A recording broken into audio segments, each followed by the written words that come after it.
Hi, I'm Sherri. This is Lana, and this is Real Estate Tips with SNL.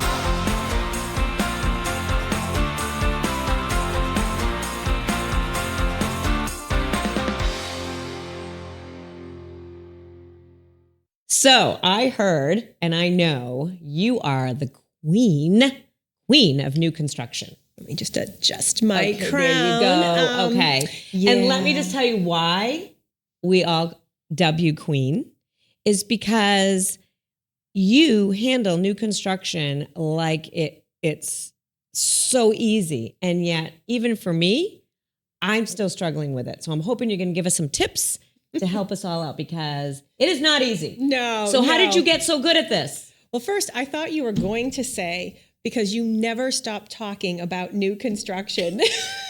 Everywhere we are, oh, do you have a buyer for this? Do you have a buyer for that? Got it. Yeah, but no, it all started because I built a house. Oh. I built a house. So that was, I started as the buyer. And certainly in real estate, you and I have helped other buyers with new construction before. I just had the good fortune of the builder that built my house hiring me after the transaction, a little, and then eventually Wait, full-fledged. how did he hire you? I think I did a great design. I don't know.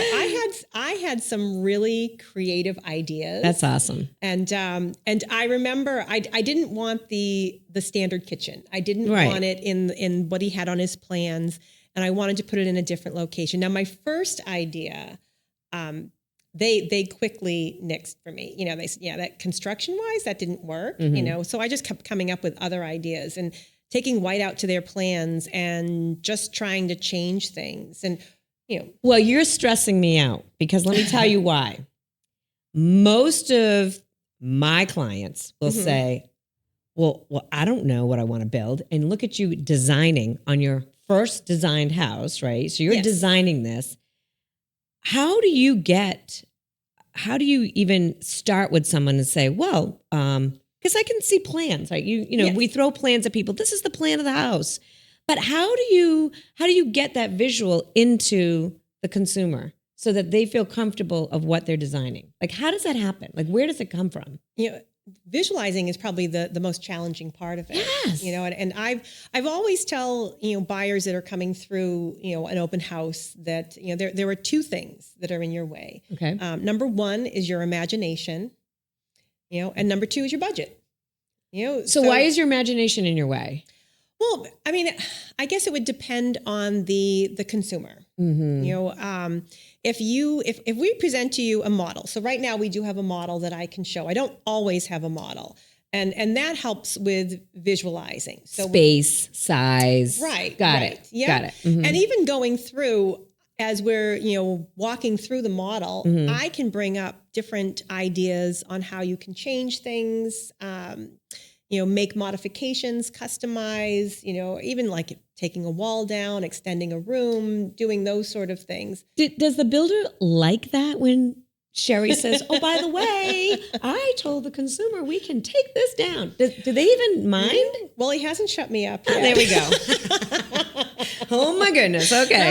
No. He probably rolls his eyeballs. Here we go again. We got to change of plans. Well, I have to tell you that this has been a learning curve for me as well, getting into the selling side of new construction. Oh, right. Yeah. Because it is very different than selling an existing home. Mm-hmm. And I had some growing pains through it. Mm-hmm. And fortunately, this builder was great at just kind of guiding me through it and letting me adjust to, his style. And he has corrected me when I've messed up, and I'm not gonna lie, I've messed up. So, but now I feel like we've just been working together now for 5 years, and we know how to feed off of each other. Just I would say like you and I. Well, that's true, right? Yeah. Because he knows what you're going to bring. And if you bring it a certain way, he knows actually how to come back to you and say no. He has no problem telling me no. All right. So take me through the scenario. I'm bringing my buyer into now you have a model. Yes. Right. Yeah. So you would talk about some of the things that are there. You talk about what is going to be included, right? So you go through what they call specs, right? Right. So a builder would actually have plans that a buyer can choose from, right? Yes. Okay. So when do you ever get somebody that says, well, I like this plan. Like, this is the plan I like. Yeah. So then how do you go about with that? You see if it can work and whatnot, right? And you still have to go step by step with the buyer so that they can make a decision on whether this is going to work or not, or whether they're going to use one of yours. Right. Well, so I appreciate that you bring it up, because you actually brought me a buyer who had their own plans. That's right. You know, and it is not uncommon for people to do that. You know, they see stuff in magazines or online, and those are not always exact, right? You know, and we need to adjust for the lot. The materials for sometimes these are national plans that really wouldn't work in, you know, our New England climate. So, you know, some of them don't have basements. You know, we are a basement, area. But one of the plans that you brought with your buyers is one that's become pretty popular. So what my builder did is, you know, took the plans, you know, made some adjustments with the meeting with your client or whomever the consumer is. Right. Because we're really trying to fit within a budget, you know. So sometimes these plans look like they're going to be amazing, but when you add in all the costs, it doesn't work. So what can we tweak? Right. And once we found out where we needed to be, then he's taking it to his architect and having actual plans that, you know, can be built from. And that's become something in our portfolio that we can use for other buyers. Look at me bringing you another did. plan. I love the plan that you brought. That was wonderful. And your clients were amazing. Oh, it was great. Right. know? Because talk to me about who the buyer is. Have you seen, like, you know, really seasoned people that, you know, I've built 5 homes. I know, you know, about it. I mean, who buys new construction right now? Like, what's happening? I think that's a great question. So I think that we often look at new construction as being expensive. You know, and you know, and in some ways, that initial price might be, you know, but it also, because you got land too, right? Right. You're getting, the whole finished product. You know, this is not what I'm selling is a finished product. Right. It is not a situation where a buyer is taking out a construction loan. You know, this is buying a home once it's been completed. Okay. But in the long run, you know, that house may actually be more affordable because, you know, you're not worrying about replacing a roof and heating systems and windows and all these big ticket items that you might have on an existing home.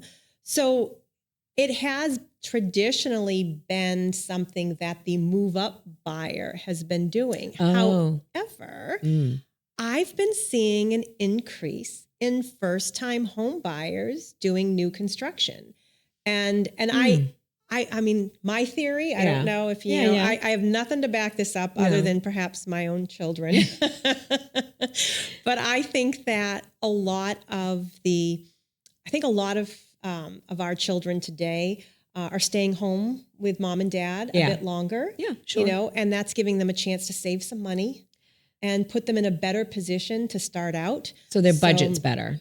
They are, they're better prepared. I also think, don't you think this too? I'm hearing from buyers and stuff.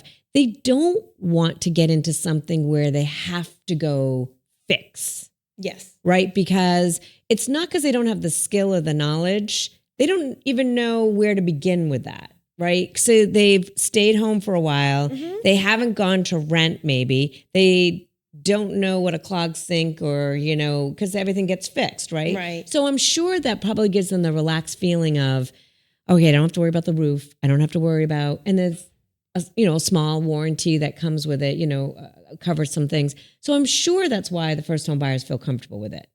Absolutely. Yeah. I mean, you're right, because I think it's, you know, firsthand knowledge. You know, when you live in a home, you're going to start learning how to make repairs and, you know, do those sort of things. But again, you're hoping that these are not going to be big ticket items. So if it's just a matter of unclogging a sink. Right. you Oh, know, right. No. A lot easier than having to replace the sewer pipe, you know. Right.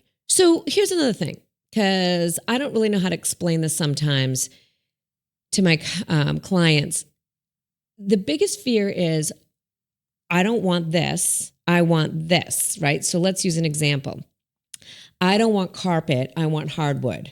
So an upgrade, right? So I always think, oh my goodness, if we're going to do all these upgrades, it's going to cost a fortune. Is it? Is it crazy? So it depends. You talked about, I will back this up a little bit. So a buyer comes to us and they're interested in building a house. We're going to provide plans and we're going to provide specs. So the specs are basically a breakdown of what is included in the base price of the house. Right. Now we certainly have had buyers who have taken the specs and been happy with it. And that's the house that they've been, had built. Right. And maybe they didn't even make any changes to the plans. Right. I can't even imagine. If I'm going in there, you're adding your bling bling. I want to make things personal. Right. I mean, I think one of the biggest perks to new constructions is being able to modify things. But if you're trying to stick within a budget, and you don't want to make a change, then that number is set. You know exactly how much your house is going to cost. Now, that does not speak for all builders because everyone does things differently. With the builder that I work with, your plumbing fixtures are included, your lights are included, your cabinets, your hardwood floors, carpeting. Right. Some others might give you an allowance for all of those things. So you may find out, from a selection that you may have selected something that's an upgrade. Appliance allowances are pretty standard. I see that across the board, from builder to builder. And again, that's just for your kitchen appliances. You're getting an allowance. You're going to go out and buy them, and then be credited or get a check or however for that.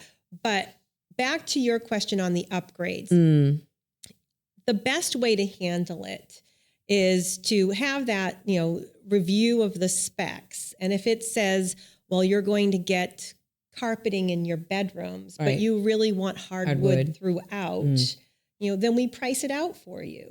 Now, upgrades can be handled in a couple of different ways. Oh, that's right. So they can pay it outside. So one option is to, put it right into the offer so that it's included. It's something that maybe you're, financing or doing something like that. Or if you're deciding later on, not too later, we got to get these materials ordered. But if you decide to do it later on, then we could do a change order so that you're paying cash for your upgrades. But generally speaking, most people are trying to fit as much into that initial purchase price. And again, we had a lot when we were building our house. We had a laundry list of upgrades and modifications and things we were pricing out, that we just got this list all priced out. We crossed off the things that just didn't fit with our budget. And then we made it work from the balance. So it doesn't sound as scary. I mean, I know you like you said, builder to builder, it's going to make a difference. So you're just going to have to ask the questions up front, right? So let's just touch on the time frame. So now you decided on the plan. Now you picked out, you got most of your upgrades or what you wanted. What do you normally see as a time period from the time you start to the time you end? So again, every builder is different. Right. And I'm glad you asked the question, because sometimes I feel like there's a preconceived idea of what the time frame is going to be. And I think because of that, it scares people.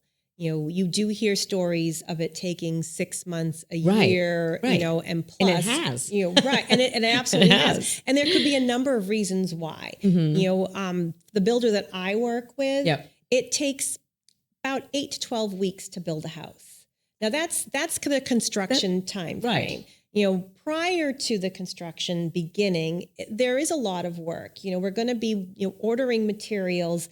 He's going to be doing site work. Does he need to put in a septic system? Does he need to do all this other stuff? But once he starts building, that is pretty quick. And I'll tell you, we were very impressed when he was building our house. We were over there just about daily. And there were multiple crews working at all times. And he has just such a great system in place, dedicated subs, people that he's been working with, for a long time, and they respect him. So they're, they know to be available for his time frame.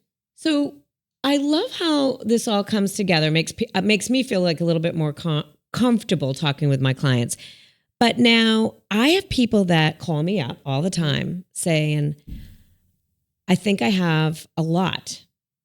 I think I own property that could be subdivided, right? So I know for me, I would be like, great. I think I might want to sell my house and I want to build on my lot. I want to build my dream home on my lot. So I think that we can talk a little bit about like, what do you do when you own a lot of land or even just another parcel that you think could be a lot? Like, how can we help them, right? So let's talk back and forth of like some thoughts of how we can help them out.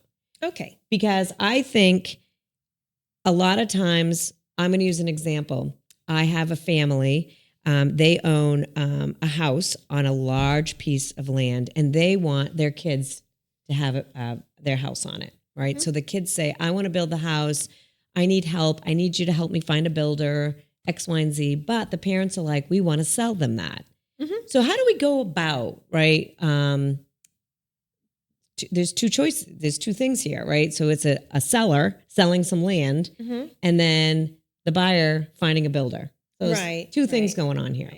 In the scenario that you described, it would be on the buyer to, purchase the land, and take out a construction loan. So that's a different way that would be talking. Different than Now, the builder that I work with has done that.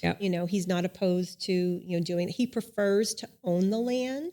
So we've also had buyers who contacted us and said, there's this lot that's for sale, over on, XYZ Street. And, we'd love it if we could build a house there. And he's gone and bought the lot and built, and built for them. Totally makes sense. And then that way it is just, your conventional financing.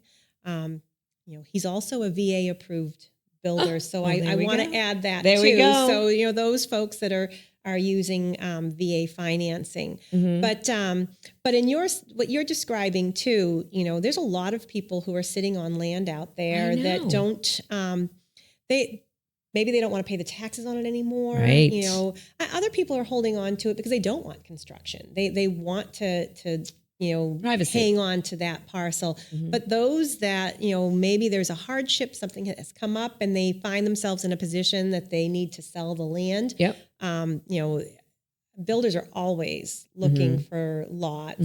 And I think that you and I could help them find out whether or not the lot is buildable. There's so many different types of lots out there.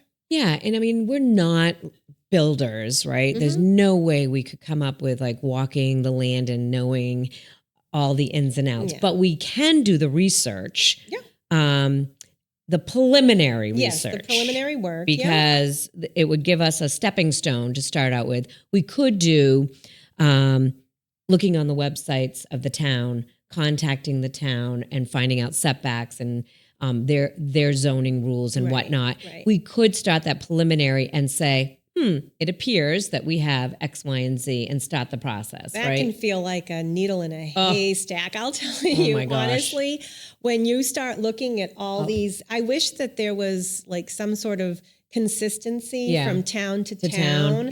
But where you're finding this information just varies. And, a lot of times I'm actually, counting on, I keep bringing up my builder, but, it's such a great relationship and I've learned so much from him, but oftentimes I'm asking him, hey, this is zoned, R2, can you build on this? And he'll take a drive-by stuff for me. And, he's done that quite a bit.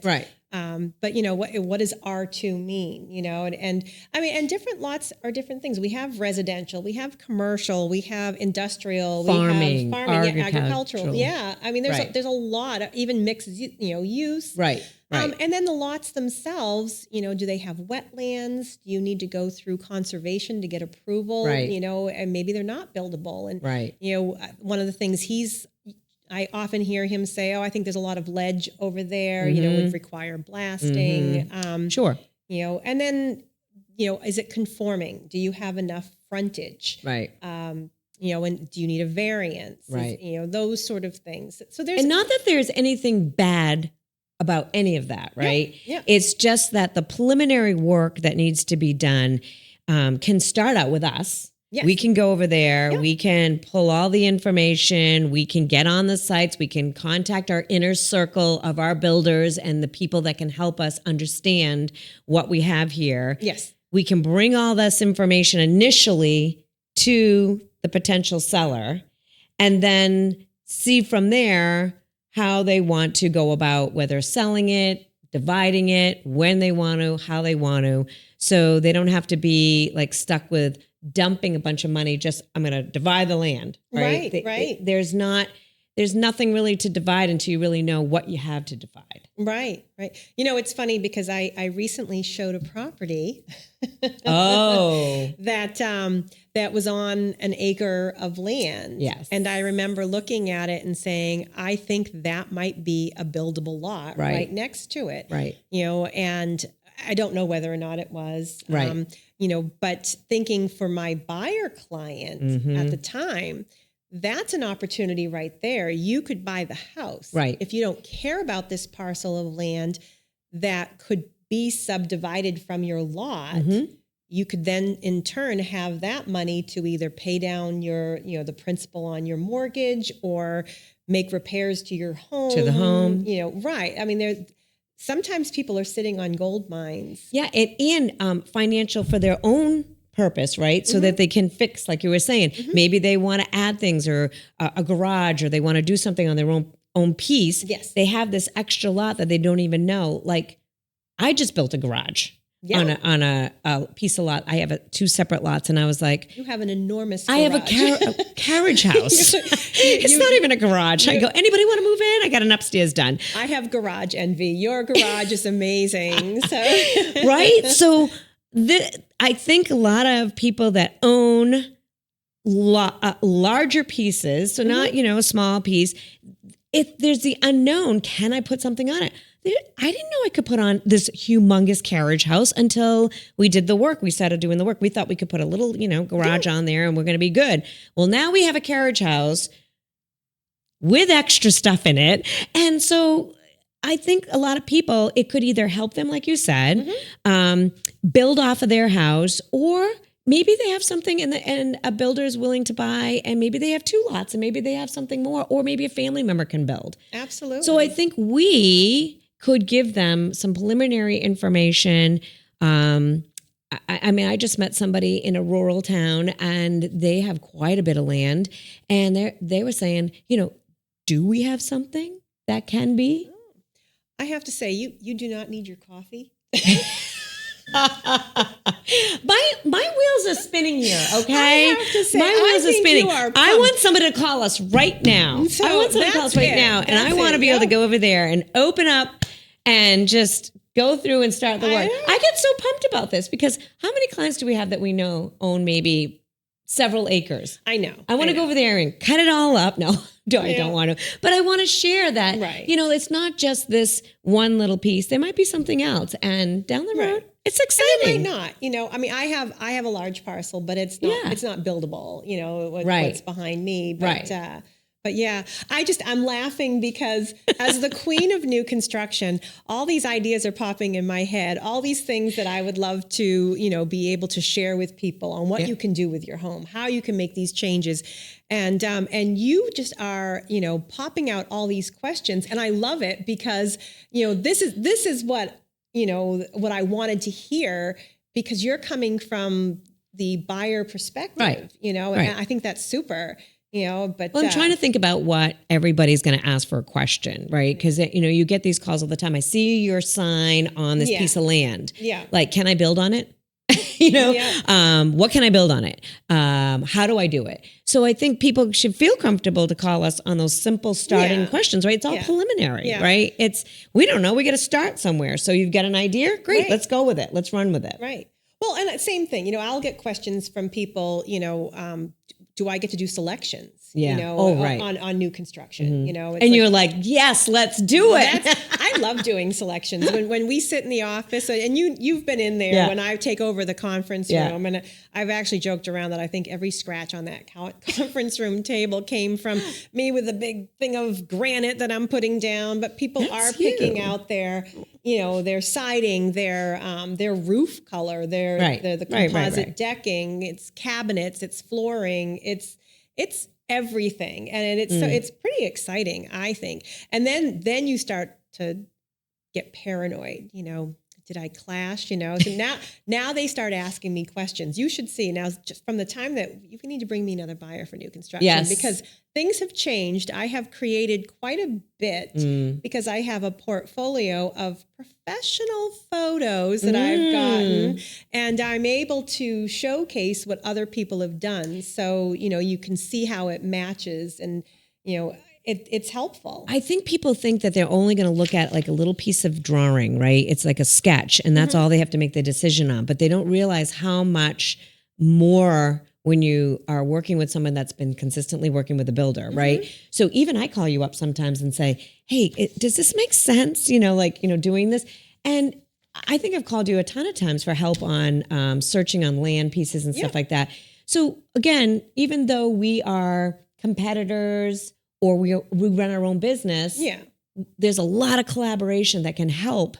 Even if you're not vested right now, it gives you the information to get vested. Well, every time we have a meeting in our office, a sales meeting, I'm always bringing up the new construction. Oh, of course you are. And now it becomes like a joke, okay, Sherri. Why don't you just wear your hard hat? Yeah. Or my new construction sash with my crown.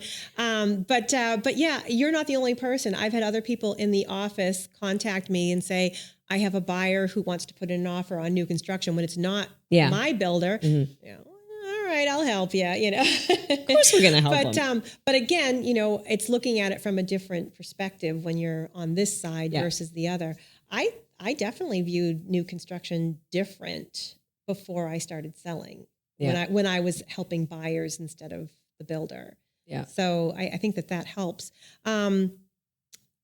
I would love anyone just to give us a call if you have any questions about new construction, or what can I do with my piece of land that I have? Yes. We would love your comment. We would love to have a conversation with you. I think we have a lot of information that we can share about this because it can be kind of tricky. People think it's a real big challenge and it's overly expensive, right? Yeah. But we could break it all down with you on your individual plans, ideas, thoughts. So please put your comments down. I think it will be very helpful for you to see what we can come up with. And we'll answer everything we can with all of our resources. Yes. Great. That sounds great. All right. All right. Well, you can find us at Caldwell Banker in Leominster, and we'd love to hear from you. Thanks. You.